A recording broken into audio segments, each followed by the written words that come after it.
Assalamualaikum warahmatullahi wabarakatuh. Perkenalkan, nama saya Desviana Ajara dengan NIM 2186043. Perkenalkan, nama saya Anastasia Virgian dari Prodi PGSD semester 3 dengan NIM 2186038. Perkenalkan, nama saya Rita Salihah dari Prodi PGSD dengan NIM 2186036. Saya dari kelompok 1 dan teman-teman saya akan mempresentasikan materi mata kuliah pengelolaan pendidikan mengenai pengelolaan satuan pendidikan. Nah, semoga teman-teman semua dapat menyimaknya dengan baik. Pada kali ini saya akan membahas tentang materi pengelolaan satuan pendidikan yang mencakup tentang konsep pengelolaan satuan pendidikan. Pengelolaan satuan pendidikan atau pengelolaan sekolah merupakan pengelolaan satuan pendidikan yang berada pada unit paling bawah yang berfungsi untuk merencanakan program dan membuat keputusan yang berupa tindakan-tindakan nyata dilakukan secara komprehensif untuk mengcover segala kebutuhan-kebutuhan sekolah, baik misi, visi, dan tujuan sekolah. Konsep pengelolaan satuan pendidikan. Sekolah merupakan subsistem yang diharapkan menjadi keberhasilan dari cita-cita bangsa yang bersumber dari sistem pendidikan nasional. Tapi keberhasilan sebuah sekolah tidak akan berhasil dengan maksimal tanpa adanya dukungan yang kuat dari berbagai pihak. Dukungan yang bersifat kebijakan pemerintah menjadi pijakan dalam tindakan-tindakan konkret dan sesuai alur dalam penerapannya menjadi yakin dan mantap dalam berbuat sehingga dibenarkan sesuai dengan aturan tersebut. Pengelolaan satuan pendidikan bermuara kepada mutu sekolah. Mutu sekolah yang mencakup input, proses, output, dan outcome tentunya diharapkan ideal sesuai dengan standar pelayanan minimal PP nomor 15 tahun 2010. Pendidikan merupakan kunci keberhasilan yang memerlukan tindakan-tindakan konkret dan komprehensif. Tanpa tindakan-tindakan konkret dan komprehensif tidak akan mencapai hasil maksimal dan tidak akan terarah dalam tindakan-tindakannya. Adapun komponen-komponen pengelolaan pendidikan terdiri dari pengelolaan organisasi, kurikulum, sumber daya manusia, sarana dan prasarana, kesiswaan, hubungan masyarakat, pembiayaan pendidikan, dan manajemen berbasis sekolah. Engkoswara Danaan Komaria menyatakan bahwa esensi dari manajemen berbasis sekolah adalah terjadinya otonomi pemberdayaan, transparansi, kemandirian, dan fleksibilitas manajemen pada tingkat sekolah agar tujuan pendidikan dapat tercapai secara produktif, efektif, dan efisien. Pandangan yang dikemukakan oleh Nanang Patah menyatakan bahwa pelaksanaan manajemen berbasis sekolah bergantung kepada hal-hal berikut. Yang pertama, ada nilai-nilai sosial budaya, gaya bawahan dan kedewasaan, gaya kolega dan harapan-harapannya, lingkungan organisasi, dan teknologi.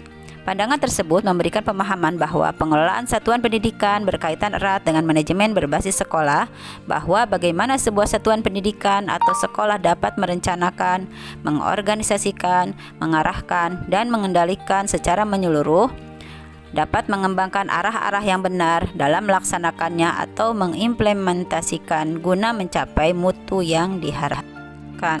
Selanjutnya ada implementasi standar pengelolaan pendidikan. Implementasi standar pengelolaan pendidikan memiliki komponen dari standar pengelolaan pendidikan sekolah, yaitu pengawasan dan evaluasi. Pengawasan dan evaluasi juga berkaitan dengan komponen kepemimpinan kepala sekolah, di mana kepala sekolah memiliki kewajiban melakukan kegiatan tersebut. Kepala sekolah harus melakukan pengawasan dan evaluasi disesuaikan dengan rencana kerja yang sudah dibuat.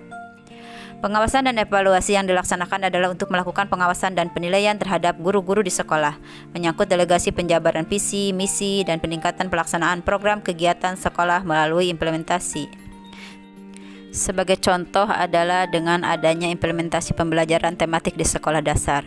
Hal ini dilakukan melalui tahapan-tahapan sebagai berikut. Ada perencanaan meliputi pemetaan KD, penentuan tema, analisis indikator, penetapan jaringan tema, penyusunan silabus, dan penyusunan RPP. Selain itu ada penerapan atau pelaksanaan pembelajaran dengan langkah-langkah kegiatan pendahuluan, inti, dan akhir atau evaluasi dan penilaian. Adapun contoh kasus pengelolaan satuan pendidikan. Pada kali ini, saya mengambil kasus dari pengelolaan pendidikan di SD Negeri Tegalsari, Kabupaten Boyolali. Penelitian ini menggunakan jenis penelitian kualitatif karena penelitian ini dilakukan pada kondisi yang alamiah atau natural setting. Penelitian bertujuan untuk memberikan gambaran mengenai bagaimana pengelolaan pendidikan di SD Negeri Tegalsari, Kabupaten Boyolali, serta memberikan solusi atas masalah yang dihadapi oleh SD Negeri Tegalsari mengenai pengelolaan pendidikan di SD tersebut. Pelaksanaan pengelolaan pendidikan di SD Negeri Tegalsari, Kabupaten Boyolali melalui beberapa standar, yaitu standar isi, standar proses, standar kompetensi lulusan, standar pendidik dan tenaga pendidik, serta sarana dan prasarana.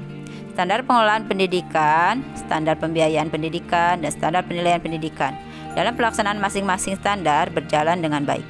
Pelaksanaan standar isi mengenai kurikulum yang dipakai SD Negeri Tegalsari, Kabupaten Boyolali menggunakan 2 kurikulum, yaitu kurikulum KTSP dan kurikulum 2013. Penggunaan kurikulum 2006 SD Negeri Tegalsari, Kabupaten Boyolali diterapkan pada kelas 3 dan kelas 6. Sedangkan penggunaan kurikulum 2013 SD Negeri Tegalsari, Kabupaten Boyolali diterapkan pada kelas. Implementasi standar pembiayaan pendidikan di SD Negeri Tegalsari, Kabupaten Boyolali sudah berjalan dengan baik. Hal ini dapat dilihat dari pengelolaan pendidikan dana BOS yang tepat sasaran dan bersifat transparan dan akuntabel. Implementasi standar penilaian mengenai penilaian hasil belajar oleh satuan pendidik. Hasil belajar yang dilaksanakan oleh SD Tegalsari, Kabupaten Boyolali adalah sesuai dengan ketentuan yang ditentukan oleh kurikulum masing-masing, baik ketentuan kurikulum KTSP ataupun kurikulum 2013. Dengan evaluasi penilaiannya yang lebih diutamakan adalah dengan penilaian kognitif atau penilaian pengetahuan. Sedangkan untuk evaluasi penilaian kurikulum 2013 yang lebih diutamakan adalah penilaian karakter atau penilaian afektif. Saya akan menjelaskan tentang organisasi. Nah, teman-teman, apa sih organisasi itu? Organisasi merupakan suatu kelompok atau kumpulan yang telah memiliki keputusan dan tindakan kolektif yang berkelanjutan dan mengatur tugas ke dalam komponen-komponen yang lebih sederhana.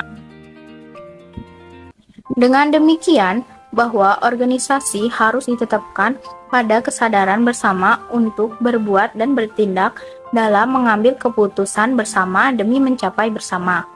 Sehingga organisasi harus dijalankan dengan keyakinan dan optimis secara bersama, tanpa adanya keraguan untuk berbuat.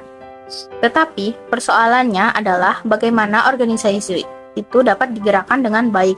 Perlunya ada kewenangan yang sah. Nah, teman-teman, di sini ada organisasi sekolah. Ada beberapa pendekatan organisasi, yaitu pertama adalah pendekatan struktur istilah.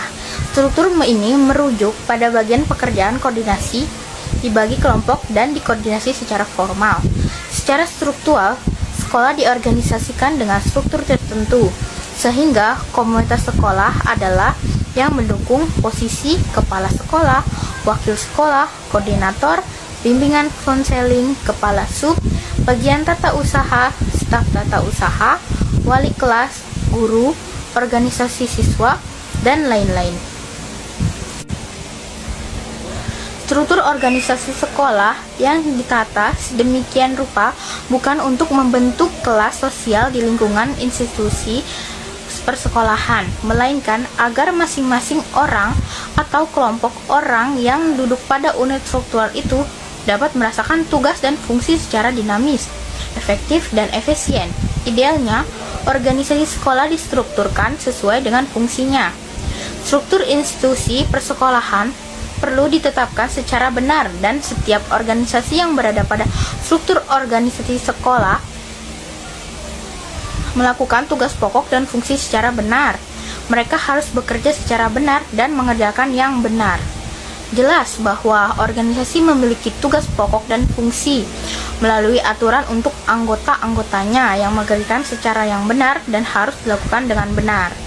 Mengerjakan yang benar artinya bahwa tujuan organisasi harus melihat kepada hasil maksimal dan optimal yang dibuat secara bersama. Sedangkan dengan benar artinya bahwa organisasi bertindak dan bobot dengan dasar pijakan dan aturan yang jelas sehingga dapat dikerjakan dengan tanpa ada kesalahan.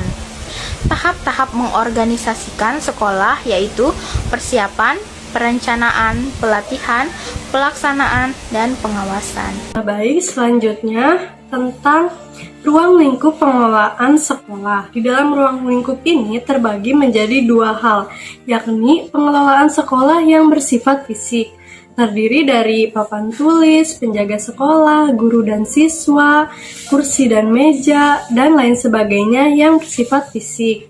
Nah, yang kedua ada pengelolaan sekolah yang bersifat non-fisik, contohnya kayak kalender pendidikan, silabus, RPP, atau rencana pelaksanaan pembelajaran, dan lain sebagainya yang bersifat non-fisik.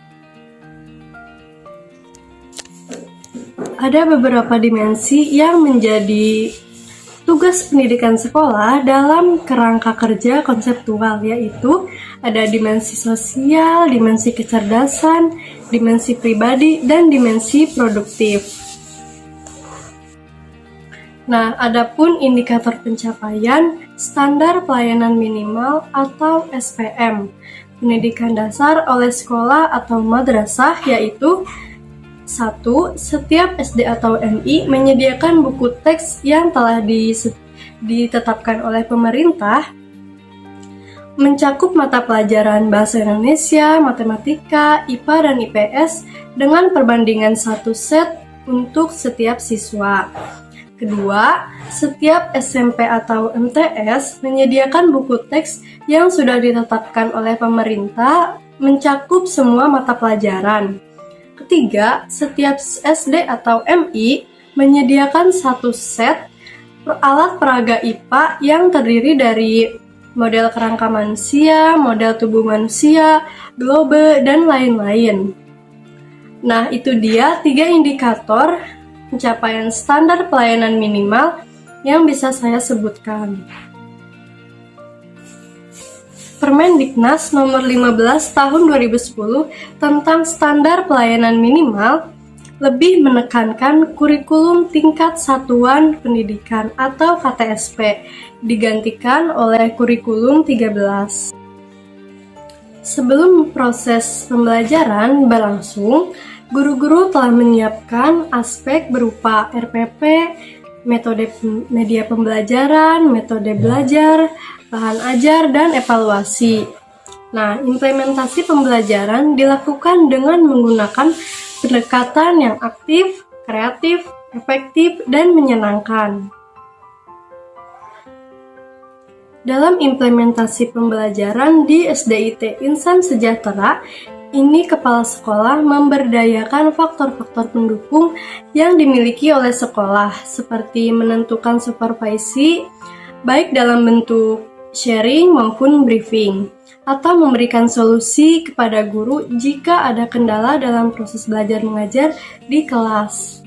Nah, baik teman-teman, setelah barusan saya menjelaskan mengenai implementasi ruang lingkup pengelolaan sekolah.